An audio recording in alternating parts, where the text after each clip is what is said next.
To this point of our course, we've been talking about the pagans of the Roman Empire. That is, the polytheists, who believed in many, many gods, and who made up something like 93% of the empire. Even if these people understood that there was a kind of divine pyramid with a range of more or less powerful gods, and that gods could become human, and humans could become gods, what does that have to do with Jesus and Christianity? Jesus was a Jew, as were all of his disciples.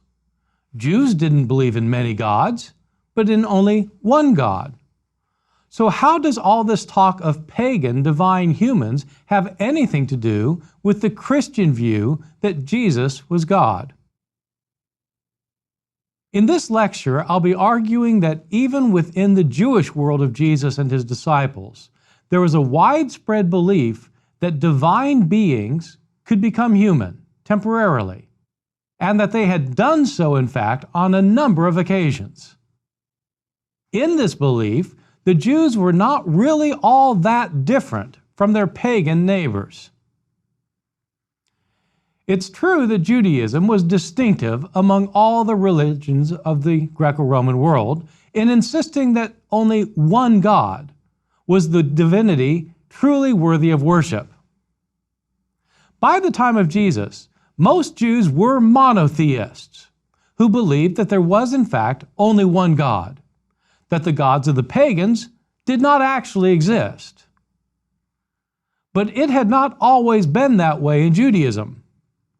For centuries, many Israelites were not monotheists, but henotheists, believing that other gods existed, but they were not to be worshipped. This point of view, that the people of Israel should worship only one God, even though there are other gods in existence, can already be found within the Ten Commandments in the Hebrew Bible. The Ten Commandments are the commandments given by God to Moses on Mount Sinai. They form the very heart of the law of the Jews. And they begin with a very interesting statement. Then God spoke all these words. I am the Lord your God who brought you out of the land of Egypt, out of the house of slavery. You shall have no other gods before me. When the Ten Commandments have God say, you shall have no other gods before me, the presupposition is that there are other gods, but they are not to have precedence over the God of Israel. The God of Israel is the only God for the Israelites. But it doesn't say that there are no other gods, quite the contrary. What God says is not, I am the only God, but you shall have no other gods before me. Eventually, a strain of monotheism did develop within ancient Israel, as is evident in such passages of the Hebrew Bible as Isaiah chapter 45. The book of Isaiah was written many centuries after the days of Moses. This portion of Isaiah is usually located to about the 6th century BCE. According to this passage in Isaiah 45, in fact, there are no other gods, there's only one God, the God of Israel. As the text says, this is God speaking, there is no other God besides me, a righteous God and a Savior. There is none besides me. For I am God, and there is no other. If this view of Isaiah, this view of monotheism, that in fact there's only one God, if that view was the case in the days of Jesus, wouldn't that mean that there could not be other divine beings who interacted with humans? That there was just God up there and we mortals down here? In point of fact, even Jews who were monotheists in the days of Jesus, even those who thought that there was only one ultimate, true, sovereign God, still believed in other divine beings, that is, hyper-intelligent beings who were superhuman, who lived in the divine realm, not here on earth, and who were far more powerful than mere mortals. there were angels and archangels and cherubim and seraphim and principalities and powers, for example, all of them mentioned in the Bible. These beings are divine beings. They're not earthly or human. Sometimes the Bible speaks of one of these other divine beings coming to earth in the shape of a human. And sometimes these other divine beings who appear as humans are actually called God or identified as the Lord God Himself. And sometimes God Himself appears on earth in human form. We can see this already in the book of Genesis. In Genesis, the father of the Jews, Abraham, has a number of encounters with other beings, including a most telling encounter in the book of Genesis, chapter 18. In Genesis chapter 18, Abraham is approached by 3 men, we're told, who come up to him, and he tells them that he wants them to stay with him. He will show them some hospitality and cook them a dinner. These 3 men stay, and Abraham prepares a meal for them. Afterwards, these men set out, and we're told that 2 of the men went off, and that the Lord then said to Abraham, "Shall I hide from Abraham what I am going to do?" What he's going to do is destroy the cities of Sodom and Gomorrah. You have 2 men in the scene and the Lord, but the scene is introduced by saying that 3 men came to Abraham. Later in the scene, we're told, so the men turned from there and went toward Sodom, while Abraham remained standing before the Lord. In other words, you have 3 individuals who are called men. One of them, though, is the Lord Himself in the appearance of a man. The most famous instance in which God appears as a human being is found in Exodus chapter 3, many years later in the days of Moses, as they came out from Israel. He was to guide them through the wilderness and then give them His law, the law of God. When Moses was called to this duty, was at a very famous incident in which Moses sees a burning bush in the wilderness, a bush that is burning and yet not consumed. Exodus chapter 3. Moses sees this burning bush while he is shepherding the flocks, and he goes to this bush, and there we're told the angel of the Lord appeared to Moses in a flame of fire out of the bush. So it's the angel of the Lord who appears to Moses, but then Moses, who turns aside, comes up to the bush, and when the Lord saw that he had turned aside to see, God called to him out of the bush, "Moses, Moses." Moses goes closer, and what was this angel of the Lord now says, "I am the God of your father, the God of Abraham, the God of Isaac, and the God of Jacob."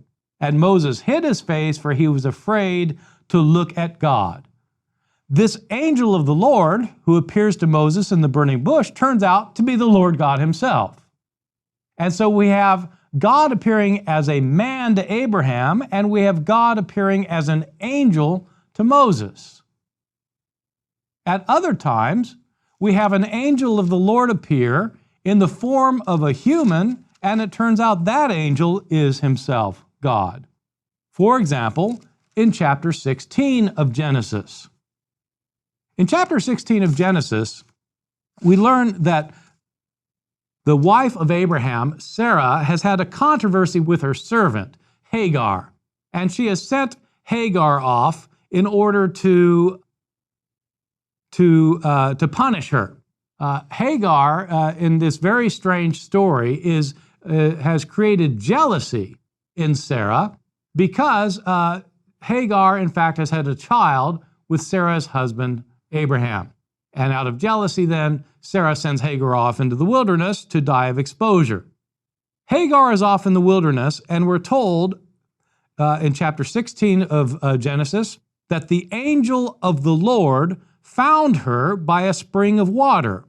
And then the angel of the Lord said to her, Hagar, slave girl of Sarah, where have you come from and where are you going? Hagar says to him that she is running away from Sarah, and the angel then speaks words of comfort to her and says that in fact she will be saved, that the child that she bears will in fact become an important figure. At the end of this story then, we're told that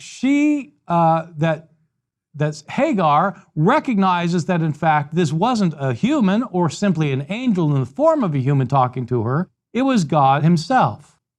And so she named the person to whom she had been speaking El Roi, which is a Hebrew two words, which means God the King. For she said, I have really seen God and remained alive after seeing him.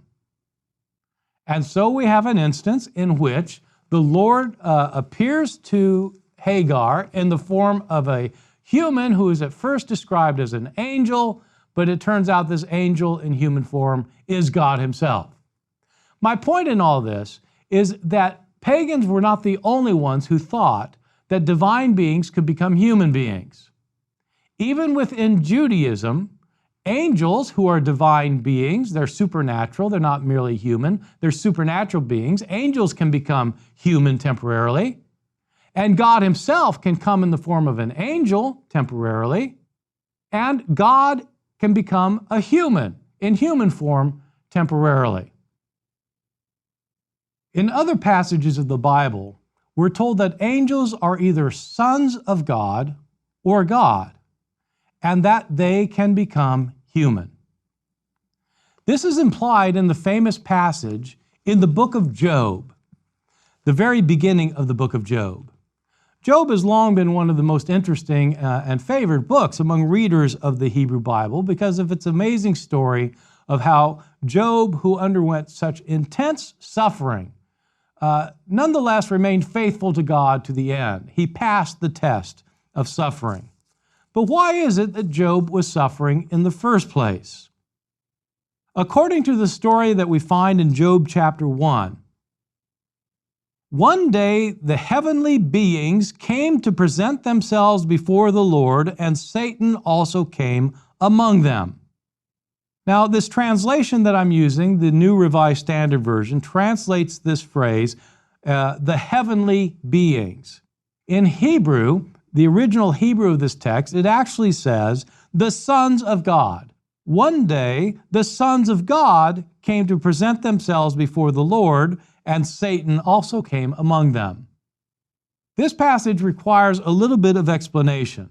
Who are these sons of God, and who is Satan? This is one of the few passages in the entire Bible, the entire Hebrew Bible, where Satan appears. Satan here is one of the sons of God. Satan here is not understood to be the devil who has a pitchfork, who lives in hell and is out to destroy everybody on earth. Satan is one of the sons of God, or the heavenly beings, as it's sometimes translated, who comes up to God so that God can take counsel with them. These sons of God, in fact, are God's divine counsel, and Satan is one of them. The word Satan in Hebrew, ha-satan, literally means the adversary. Satan takes an adversarial relationship, not against God, but against Job. God says to Satan, have you seen my servant Job and how righteous he is? And Satan replies, well, he's righteous because you've given him everything. And if you took everything away from him, he no longer would be faithful. And this is what leads then to Job's trials, as God puts him to the test to see whether in fact he'd be faithful despite having lost everything. The key point for us here, though, is that Satan, this adversary, is one of the sons of God. The sons of God are members of God's divine counsel. So, even here in the Bible, in the Hebrew Bible, we have an indication that angelic beings are not merely somewhat above humans, they are divine beings. they're counted among the children of God, the sons of God. In other passages of the Bible, angels are remarkably actually called gods. For example, Psalm 82. In Psalm 82, we read, God has taken his place in the divine council. In the midst of the gods, he holds judgment. Here again, the idea is that God has other gods around him who counsel him. And so God is in the midst of the divine council. This stands completely against how most people understand the Hebrew Bible when they think that the Hebrew Bible supports monotheism. And it's true, the Hebrew Bible in places does support monotheism, but in many other places it supports henotheism. Here we have a henotheistic text where you have other gods who are apparently angelic beings who support God in his divine counsel. As he says later in the same chapter, Psalm 82, God says, I say, you are gods, children of the Most High, all of you. Nevertheless, you shall die like mortals and fall like any prince. These divine beings, these angels, are going to be made mortal because of their misbehavior. God ultimately is sovereign in these texts. There's no question about that. God is ultimately over all things, but there are other divine beings alongside him. We have other Jewish traditions in which angels are said to have become human beings. Angels are said to have become human beings in texts even outside of the Bible. One such text is known as the prayer of Joseph. Joseph was one of the patriarchs of Israel. In other words, he was one of the forefathers, one of those who was the ancestor for all of the nation of Israel. In this prayer of Joseph, we have a very interesting passage in which Joseph's father, Jacob, is speaking. Now, in the ancient genealogies of Israel, you have Abraham, the so-called father of the Jews, whose son is Isaac, whose son is Jacob, and Jacob, in the midst of the stories about him in the book of Genesis, has his name changed to Israel. Jacob becomes Israel, and so all of Israel descends from Jacob, and Jacob has 12 sons, including Joseph. Joseph, in this prayer of Joseph, talks about his father Jacob. This is not a text from the Hebrew Bible. This is a text from later times. It comes to us from the first Christian century. In this prayer of Joseph, we find Jacob himself speaking, indicating that, in fact, he is, by origin, an angelic being. Here is what he says. I, Jacob, who is speaking to you, am also Israel, an angel of God. I am the firstborn of every living thing to whom God gives life. And so Jacob, in fact, is not merely the ancestor of all of Israel. He's an angelic being who for a time has become a human being. He further says, I, Jacob, descended to earth and tabernacled, that means dwelt in a tent, among people, and I have been called by my name Jacob. He is said to be the chief captain among the sons of God. The head angel. The head angel is the one who has become a human being, Jacob, who then has the 12 sons, who become the leaders of the 12 tribes of Israel. Here again, then, we have a text outside the Bible from the days of Jesus in which it was thought that supernatural divine beings who exist in heaven can for a time become human beings. In addition, and equally striking, we're told in some Jewish texts that human beings can become angels. So it's a two-way street. It isn't just that angelic beings can temporarily become angels, it's also the case that it's not only the case that angelic beings can become humans, it's also the case that human beings can become angels. This is clearly laid out in a book that is not in the Bible. It's a Jewish book of the 1st century that is called 2nd Baruch. 2nd Baruch is a book that was responding to the cataclysmic events that happened around the year 70 CE. In the year 70 CE, we find the end of the uprising of the Jewish state against the Roman armies. This was a 3.5-year war in which the Jews tried to drive the Romans out of the Promised Land and reestablish themselves as a sovereign state in the land. This uprising led to a siege against the capital city of Jerusalem and eventually to the destruction of Jerusalem and the temple in the year 70. Jewish authors had to try to explain how it is that this could have happened. Jerusalem was the holy city. The temple was the holy place of God. How could God allow it to happen? 2nd Baruch is written in order to explain why it is this could happen. It's in the context of this explanation of why this happened to Jerusalem, the holy city, that the author begins to talk about believers in God, the saints who, despite the catastrophes that have happened, are going to be rewarded. And we read this then in 2nd Baruch chapter 51, where the author says, righteous believers will be transformed into the splendor of angels. For they will live in the heights of that world, and they will be like the angels, and they will be equal to the stars. And the excellence of the righteous will then be greater than that of the angels.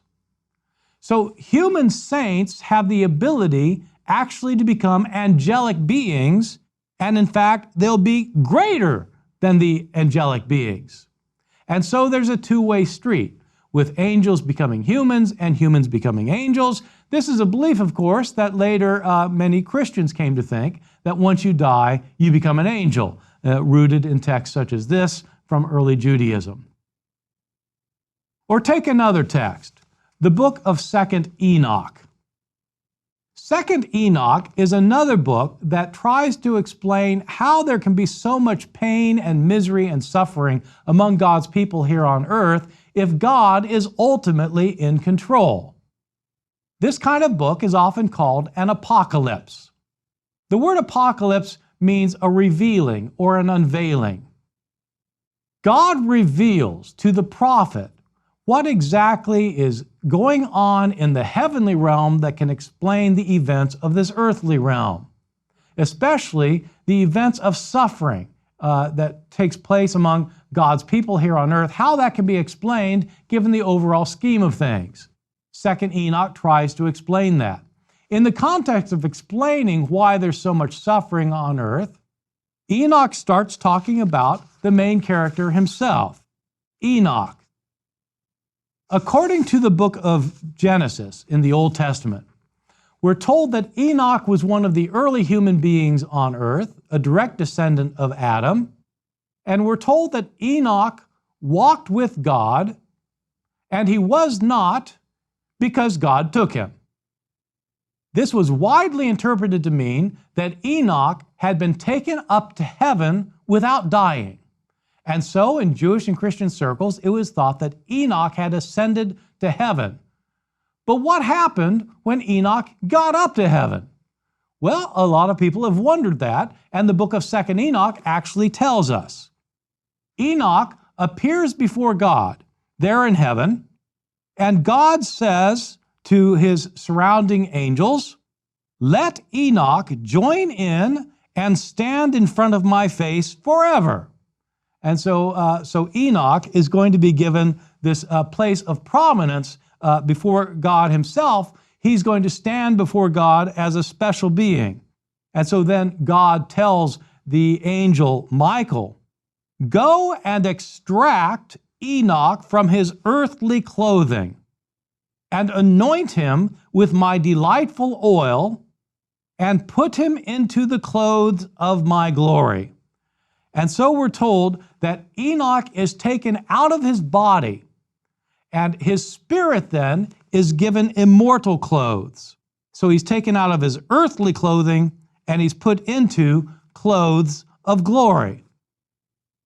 The result is that Enoch, we're told, speaking in the first person, I looked at myself and I had become like one of the glorious ones, and there was no observable difference.